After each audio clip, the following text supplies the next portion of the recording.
ठीक है।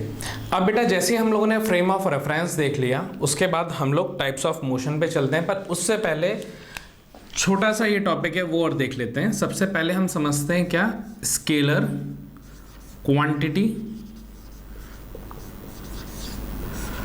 आप लोगों ने पहले ही पढ़ा है बेटा स्केलर क्वांटिटी क्या होती है।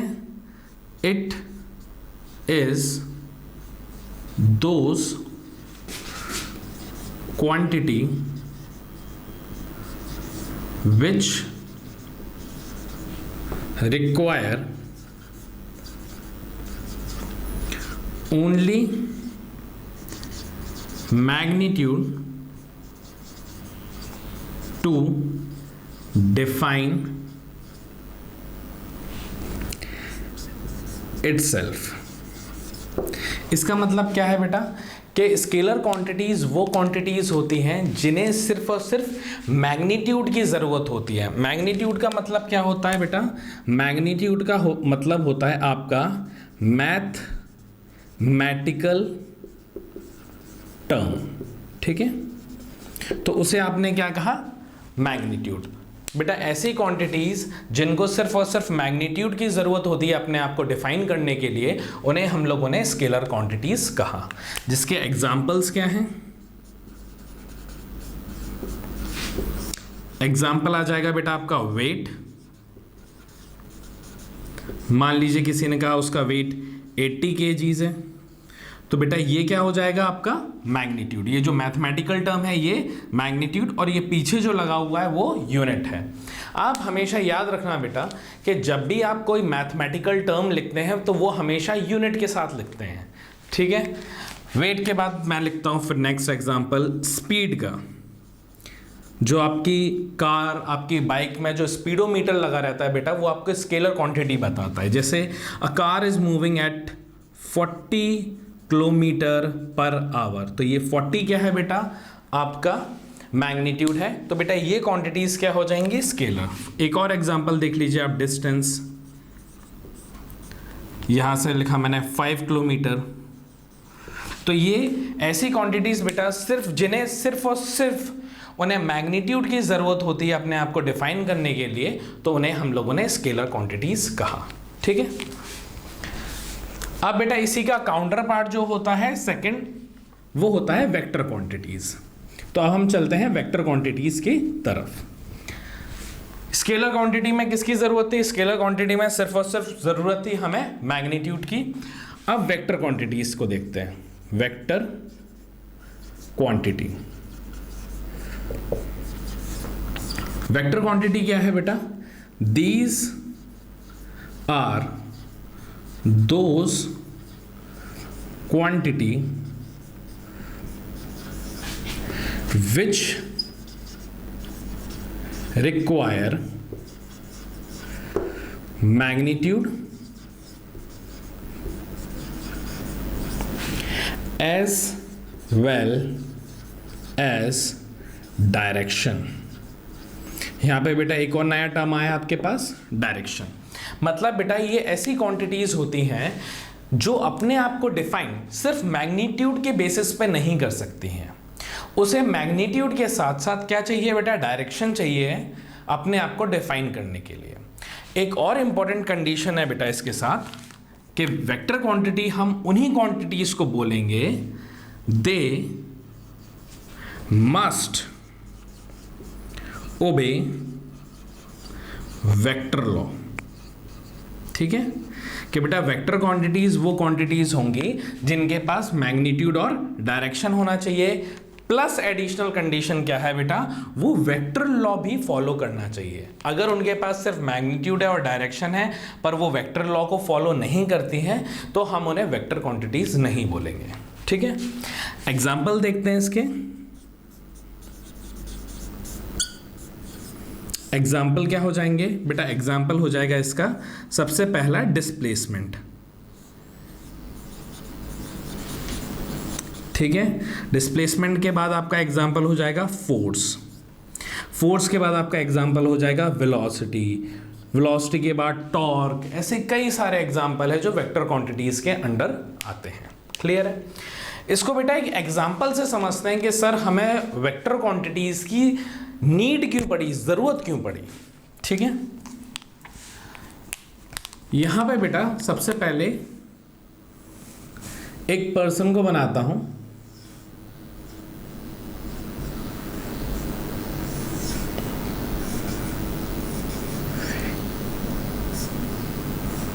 बेटा इसका नाम मैंने रख दिया मोटू, थोड़ा मोटा सा है तो मैंने मोटू रख दिया, ठीक है।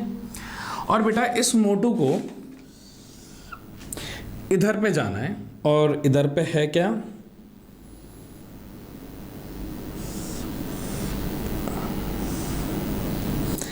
एक आइसक्रीम शॉप है, ठीक है। मोटू को कहाँ जाना है बेटा, अपने घर से आइसक्रीम शॉप तक जाना है। तो बेटा यहां तक जाने का कुछ ना कुछ एक रास्ता होगा, रोड होगा। मान लीजिए इसके घर से ये आइसक्रीम जो शॉप है वो 7 किलोमीटर्स अवे है, ठीक है। और जिसका रास्ता जो रोड बना है बेटा वो ऐसा बना है कुछ,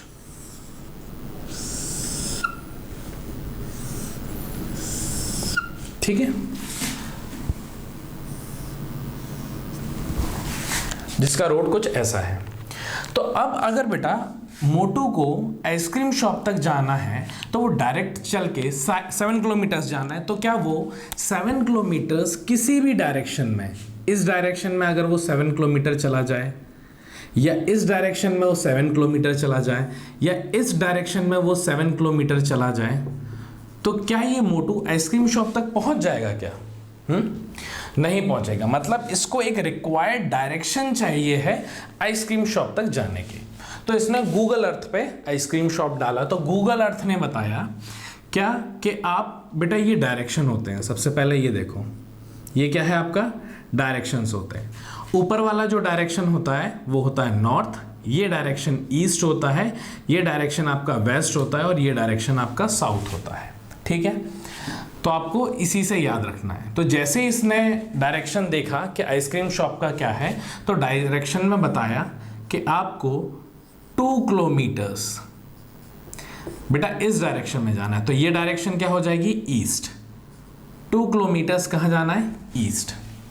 फिर उसने बताया आपको 2 किलोमीटर्स, अब क्या ये नीचे जा रहा है, तो बेटा नीचे वाली डायरेक्शन क्या हो जाएगी, साउथ।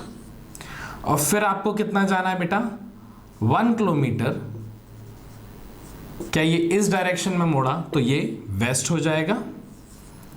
फिर से नीचे गया तो ये कितना, और 1 किलोमीटर आप मान लीजिए, नीचे की डायरेक्शन कौन सी हो जाएगी बेटा आपकी, साउथ। कितना चल दिया है, 2, 2, 4, 1, 5 और 1, 6, और लास्ट 1 किलोमीटर ये कौन सी डायरेक्शन में चला जाएगा, इस डायरेक्शन में।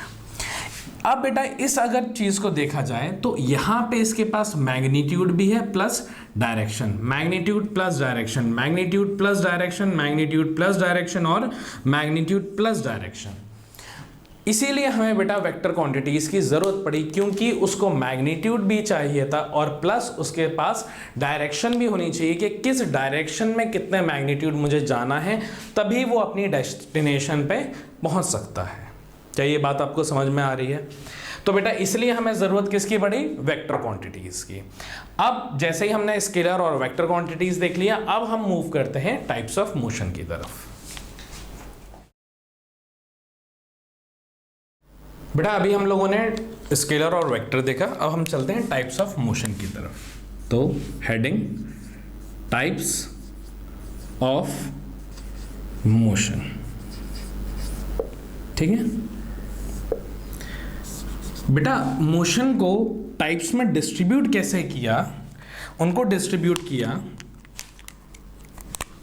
On the basis of its path. मतलब बेटा टाइप्स को जो डिफाइन किया गया या फिर डिस्ट्रीब्यूट किया गया मोशन को, वो उनके पाथ के बेसिस पे डिफाइन किया कि उन्होंने मोशन करते टाइम पे जो पाथ फॉलो किया उसी टाइप के मोशन का हमने नाम रख दिया। जैसे सबसे पहले इस टाइप में आता है बेटा लीनियर मोशन। लीनियर मोशन बेटा आपको नाम से ही समझ में आ रहा है, लीनियर मतलब स्ट्रेट, मतलब ये ऐसा मोशन होता है बेटा जब कोई ऑब्जेक्ट एक स्ट्रेट लाइन में मोशन करता है उसे हम लीनियर मोशन कहते हैं। ठीक है, if the path followed by object is straight line. ठीक है, और बेटा लीनियर मोशन को आगे जाकर के आप पढ़ेंगे कि रेक्टिलिनियर मोशन भी कहा जाता है। इसका एग्जांपल आप समझो कि बेटा ये पाथ है, इधर पे कार मूव हो रही है, ठीक है, तो ये स्ट्रेट जा रही है v स्पीड से, तो ये बेटा जो मोशन कहला जाएगा ये कैसा होगा बेटा, लीनियर मोशन। एक और मान लीजिए एक पर्सन है, वो इस डायरेक्शन में v स्पीड से रनिंग कर रहा है, तो ये भी कैसा हो जाएगा, लीनियर मोशन। किसी बॉल को मैंने नीचे से ऊपर फेंका तो बेटा ऐसे जाएगी बॉल, तो ये भी क्या होगा, लीनियर, क्योंकि ऊपर जो बॉल जा रही है वो कैसा मोशन है बेटा, स्ट्रेट लाइन मोशन। मैंने किसी बॉल को ऊपर से नीचे ड्रॉप कर दिया तो बॉल सीधे नीचे जा रही है, तो ये भी क्या हो जाएगा बेटा, स्ट्रेट लाइन मोशन। मतलब ये सारे एग्जाम्पल और भी कई एग्जाम्पल जिनका पाथ बेटा अगर स्ट्रेट लाइन होगा तो उन्हें हम लोग लीनियर मोशन में कंसिडर करेंगे। ठीक है, सेकेंड बेटा आता है लीनियर के बाद सर्कुलर मोशन। जैसा कि बेटा पहले वाले में लीनियर क्यों बोला, क्योंकि उनका पाथ कैसा है, स्ट्रेट लाइन है। सर्कुलर से आपको समझ में आ गया होगा कि बेटा अब जो मोशन का जो पाथ है, जो रास्ता है, वो कैसा है, सर्कुलर फॉर्म में है, इसलिए हम लोगों ने क्या बोला, सर्कुलर मोशन। तो अब हम यहां पे लिखेंगे बेटा, if a path followed by an object is circular, तो हमने उसे क्या कहा बेटा, सर्कुलर मोशन। जैसा कि आप समझिए यहां पे आपने बेटा एक रस्सी से एक बॉल को बांधा और अब इस रस्सी को क्या करा आपने, रोटेट किया, तो ये बेटा ऐसा मोशन करेगा कि नहीं करेगा, मतलब रस्सी से कर दिया, आप ऐसे गोल गोल घुमा रहे हो आप उस बॉल को, तो वो जो बॉल जो रास्ता अपना रही है वो कैसा मोशन हो जाएगा बेटा, सर्कुलर मोशन हो जाएगा। अब आप देखिए जैसे बेटा आपका ये सन है, ठीक है, और यहां पे आप अर्थ है और ये अर्थ की क्या है बेटा, ऑर्बिट है। ठीक है, तो अब बेटा अर्थ सन के अराउंड क्या कर रही है, रोटेट भी कर रही है और रेवोल्यूट भी कर रही है, तो ये दोनों मोशन किस में कंसिडर हो जाएंगे बेटा, ये भी सर्कुलर मोशन में कंसिडर होंगे। और भी कई एग्जांपल है, जैसे आप ये मान लीजिए ऐसा सर्कुलर टर्न है रोड पे और आपकी ये कार जा रही है, तो टर्न लेते टाइम पे बेटा ये जो मोशन कर रही है ये भी कैसा मोशन हो जाएगा आपका, सर्कुलर मोशन। ठीक है, तो आप सिंपल याद रखिए बेटा, जब भी पाथ हमारा कैसा होगा, सर्कुलर होगा, तो उसे हमने सर्कुलर मोशन कहा। ठीक है, आगे आप जब हायर क्लास में आ जाएंगे तब आपको समझ में आएगा कि बेटा किसी भी मोशन, मतलब लीनियर मोशन भी आपको सर्कुलर मोशन दिख सकता है। किस पे डिपेंड करेगा, सेम फ्रेम ऑफ रेफरेंस पे डिपेंड करेगा। क्लियर है, पर वो आपको हायर क्लासेस में पता चलेगा, आप जब 11th क्लास में आ जाओगे तब आपको पता चलेगा। ठीक है, पूरा चैप्टर है सर्कुलर मोशन के नाम से। और बेटा थर्ड जो आपके कोर्स में है दैट इज ऑसिलेटरी, और ऑसिलेटरी को और क्या नाम दिया गया आपके इस कोर्स में, वाइब्रेटरी मोशन। बेटा ऑसिलेटरी या वाइब्रेटरी मोशन क्या होता है, पहले डेफिनेशन देखो, if the path followed by an object is to and fro, बेटा इसमें मोशन की क्या बात कही है, to and fro. To and fro मतलब आगे पीछे, वाइब्रेशन मतलब आप ये देखिए, अगर ऐसे कर रहा हूं तो बेटा ये ऐसे ऐसे जो मोशन हो रहा है तो ये कैसा मोशन होता है, वाइब्रेशन। क्लियर है? और इसे हम ऑसिलेटरी मोशन भी कहते हैं। वाइब्रेशन, फोन वाइब्रेट होता है कि नहीं होता है, तो वो कैसे होता है, ऐसे ऐसे होता है कि नहीं होता है, तो उसे हमने क्या कहा, वाइब्रेटरी मोशन। और एग्जांपल आप देखिए बेटा इसका, आपने पेंडुलम देखा है, पुराने ज़माने की जो क्लॉक्स होती थी उसमें बेटा एक ऐसा बॉब टंगा रहता था, ऐसा, ठीक है, और ये ऐसे टिक टॉक करता रहता था, ऐसे tick tock tick tock. Clear है? तो बेटा ये जो पोजीशन है, यहाँ से ये बॉब कहाँ जाएगा, इधर जाएगा, मतलब यहाँ से पहले इसने ये मोशन किया और फिर इधर से ये वापस इस साइड आता है। क्लियर है? और फिर इधर से ये कहाँ जाएगा बेटा, इधर जाएगा, और फिर ये मोशन कहाँ की तरफ करेगा, इधर की तरफ करेगा। तो ये जो मोशन होता है बेटा, ये जो मोशन होता है इसे हम क्या बोलते हैं, ऑसिलेटरी मोशन या वाइब्रेटरी मोशन। ठीक है, जो एक पीरियड ऑफ टाइम के बाद अपने आप को रिपीट करे। और एक एग्जांपल और देखिए, अच्छा कॉमन लाइफ का एक एग्जांपल लेते हैं कि मान लीजिए बेटा आपके पास ये एक बकेट है, ठीक है, और this bucket is filled with water, पानी भरा हुआ है, और इस बकेट के ऊपर आपने एक बॉक्स रखा जो इतना डूबा हुआ है। अब बेटा यहां तक बॉक्स डूबा हुआ है, इतना ये वाटर के अंदर है।